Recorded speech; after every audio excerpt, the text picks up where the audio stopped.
Hello everyone, this is an important video lecture for the Hartnell governor to derive an expression for the stiffness of the spring. So let us see how to derive an expression for the stiffness of the spring. All these terms have been described previously in the previous lecture. So let us see here.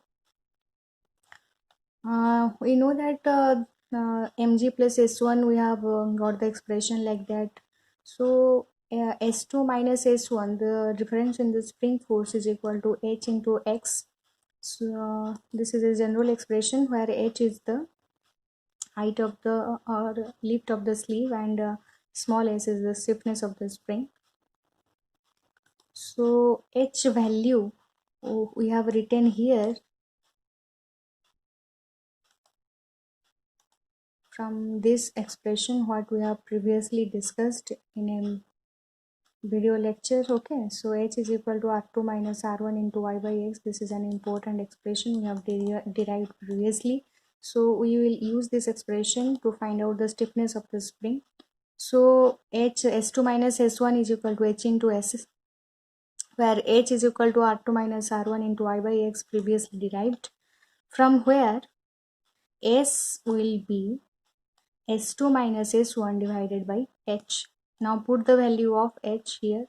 So you will find the value r2 minus r1 into x divided by y, where h is the compression of the spring you can say, or the lift of the sleeve you can say, and small s is the stiffness of the spring or force required to compress the spring.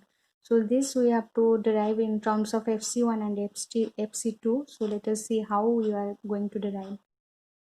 So we have in the previous lecture derived an expression for the spring force by considering the ball arm length and sleeve arm length x1 and x2. So now let us neglect this obliquity effect of the arms. x1 is equal to x2 is equal to x, and let's suppose y1 is equal to y2 is equal to y.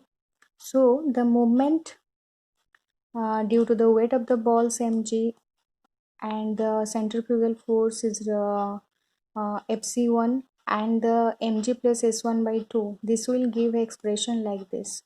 From where you got the expression in the previous lecture we have discussed this one. So this is the term here. So mg plus s1 by 2 into y1 is equal to fc1 into x1 minus mg into a1. We are neglecting all these effects, obliquity effect, and x1 is equal to x2 is equal to x we are assuming, and y1 is equal to y2 we are assuming. That's why this a1 will be get cancelled out and we are remaining with only mg plus s1 by 2 into y is equal to fc1 into x. So this is the most simplified version. So mg plus s1 is equal to 2 into fc1 into x by y. Similarly, for the maximum position we have the mg plus s2 will be equal to mg plus s2 by 2 into y is equal to fc2 into x. So this will be equal to mg plus s2 is equal to 2 into fc2 into x by y. This is equation number 7, and the previous one is the equation number 6. Okay, so we have to subtract these two equations, equation 6 from the equation 7. So you get 2 minus s1 is equal to 2 into fc2 minus fc1 into x by y. This is equation number b, and this is another equation, s2 minus s1 is equal to h into s.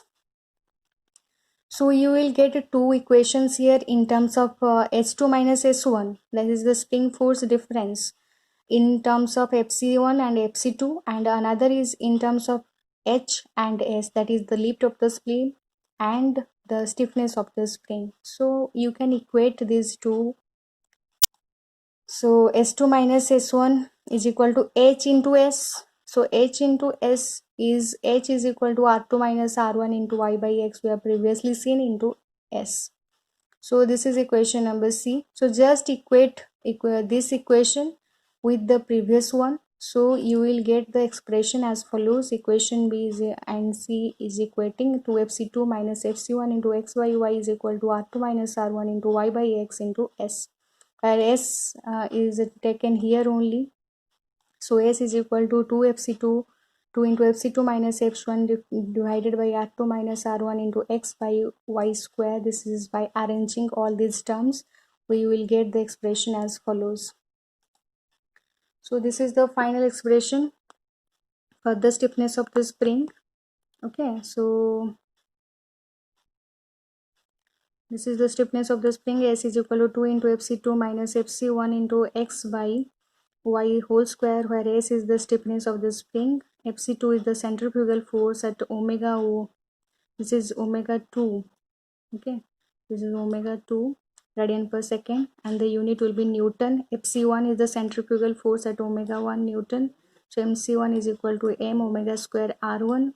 Fc2 is equal to m omega 2 square r2, and r1 and r2 are the minimum and maximum radius of rotation, and its unit is in meter. So this is the important expression for the stiffness of the spring, for which you can derive this as follows. So this is a very important expression for the examination point of view.